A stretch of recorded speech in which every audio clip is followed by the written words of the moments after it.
Well, let's now take a look at some of Andrew's story. Now, a warning that some viewers might find it confronting. Think about some of the major conflicts and natural disasters that have happened in the last 20 years. And chances are Andrew MacLeod was there at the front line, not as a soldier, but in a role as important, working for such organisations as the United Nations and the International Red Cross. It was a role that he wanted to fill since before leaving university. And finally, in 1996, he was given a mission to carry out aid work during the violent conflicts over the former Yugoslavia. It was here he witnessed for the first time the tragedy that comes with war. But as you crossed into Bosnia and you moved further down closer to Sarajevo, the pockmarks turned into destroyed houses, turned into fields of landmines, and then driving into Sarajevo back then, the soccer fields that had been turned into graveyards, the headstones everywhere. Andrew spent the next year and a half working in the region until the Red Cross needed him to start work in a country that was the site of one of the worst cases of genocide the world had ever seen. That place was Rwanda, and it was on a trip to a church that Andrew saw something he will never forget. 3,500 rotting human corpses and a baby's head sitting on the top, not the rest of the body, a baby's head, and the empty eye sockets would stare at you, accusing you. Why did you let this happen?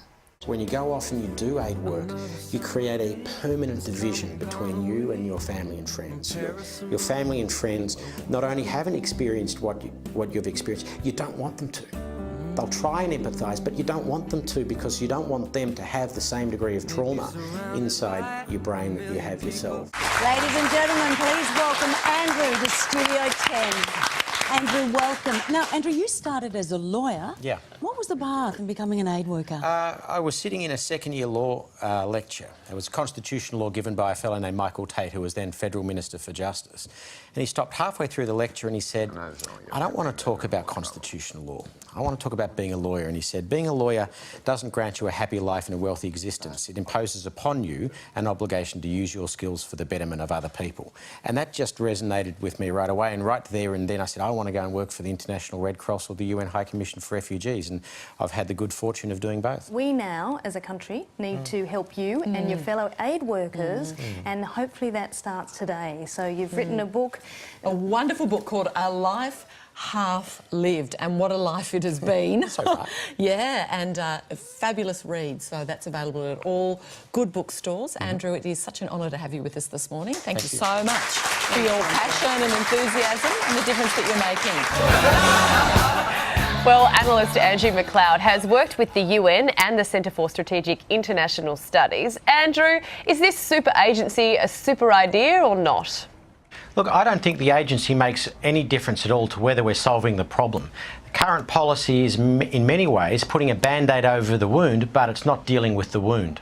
But Andrew, we've stopped the boats, the people have stopped drowning, we have saved billions of dollars off the budget. Surely this just makes sense to go to the next phase, take some of the military aspect out of it and have an agency that looks after our border protection. But again, it's not the agency that's the question, it's what is the objective of the agency.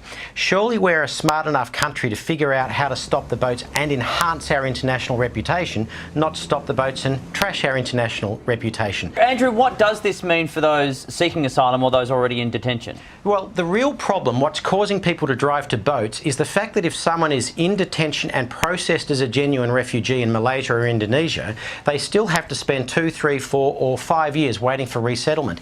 If we fixed the resettlement queue, there wouldn't be any demand for boats. Whether it's a standalone ministry that's wearing a red cape and flying around saying I'm Superman, doesn't matter one way or the other if our objective isn't right. Well, we appreciate your thoughts. Thanks for your time, Andrew. Thank you very much.